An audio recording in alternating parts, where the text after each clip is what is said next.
A pleasure to me all at last, and here we are.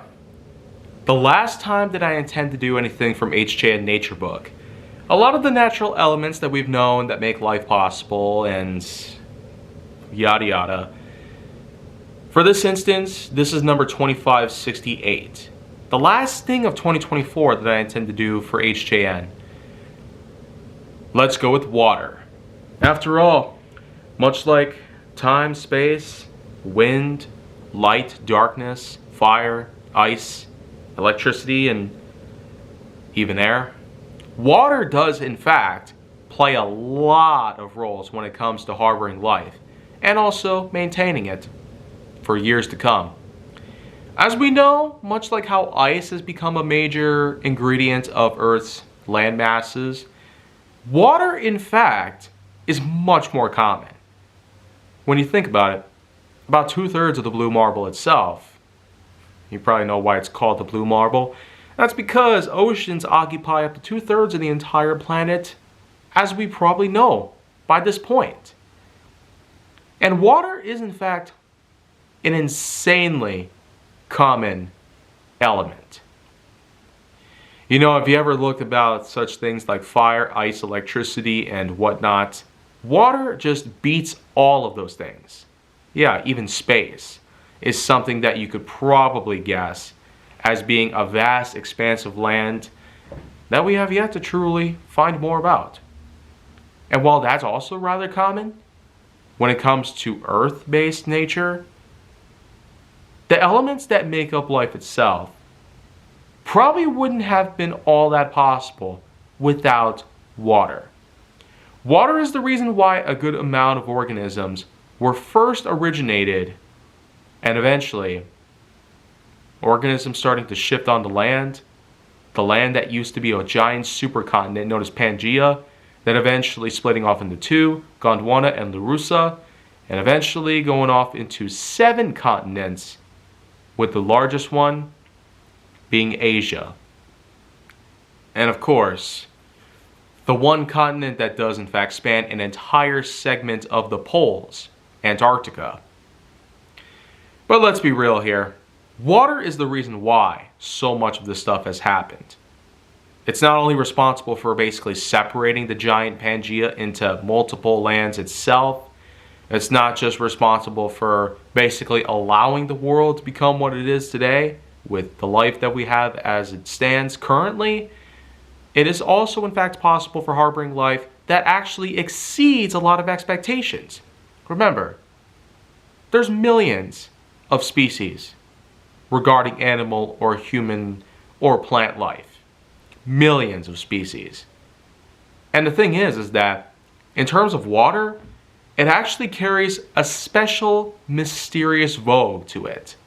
Because as it stands today, statistics have shown that while a good amount of oceans have been mapped out quite well, and there's a good amount of accurate representations of what lies beneath the oceans themselves, the waters that basically carry over through miles worth of clearance from the surface down to the bottom that leads towards Earth's crust itself, in which that is not occupied by current land that sits miles above the majority of the crust itself. There's basically a good 15% that has been accurately mapped out, leaving the other 85 unexplored and unmapped and uncharted. So this is what I mean by mystery. The kind of aura that the oceans themselves give just has lots of questions to go with it. Could there be anything possibly larger than that of the blue whale, which is seen as one of the largest living organisms in the world? Could there be anything beyond what we already know about in terms of the oceans? Could there possibly be anything more worth discovering? Well, that is more or less up to what most scientists would debate about. But other than harboring life in the oceans, water has also played a good ingredient in allowing life to be sustained. Water is the same thing that we use to water plants. Basically keep them alive. and to water ourselves, keep us alive. The process of hydration, if you will. And most animals, like us, also have to be hydrated as well. Otherwise, they might not make it too well. Nothing more than just the inevitable mortality. But with water, we thankfully have a way of preventing a good majority of such cases relating to death.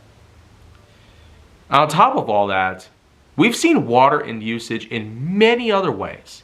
It's kept machines up and running properly. It's been able to help clean certain things with the addition of certain detergents and whatnot. Water has also played a good role in allowing for weather to come around. As I mentioned with ice last time on HJN, water is in fact capable of freezing and or boiling. And with the case of freezing, that's how it can become either snow or ice in winter. But of course it also boils, turning itself into a gaseous particles that eventually goes up into the atmosphere, later comes back down as rain. So that's the typical cycle of water as it stands. You can expect it to come down on Earth in the form of rain, evaporate, turning into water vapor. You can expect it to turn into a giant block of ice, thereby becoming a solid via freezing, as I've also said with the ice episode in HJN Nature Book. And many more things can possibly be talked about when it comes to water. So, with all the examples that I've shown, and all the stuff I've ever had to talk about regarding all the stuff that water is possibly capable of doing, there's just so much more that could go into water than it could possibly go to with any other element that I've previously spoke of.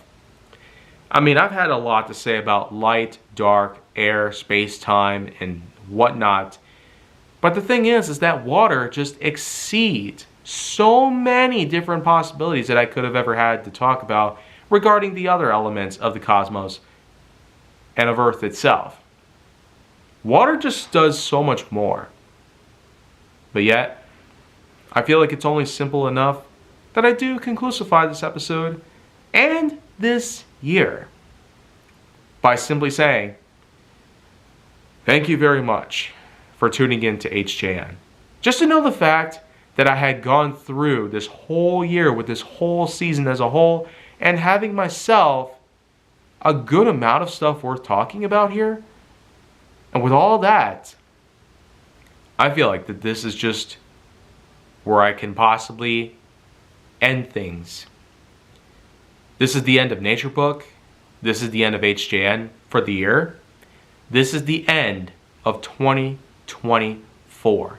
And in just several hours from now, we're going to enter a whole new year. So, I hope you enjoyed what I had to talk about regarding the elements. This whole day was certainly a big pile of work for me to do, and I'm glad that it's pretty much over and done with. I'm going to take a few days off, but I'll see you guys again on HJN. And I'll probably actually do something different with HJN.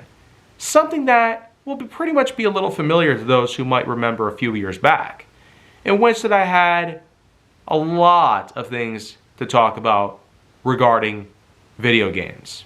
Yep, HJN graphics.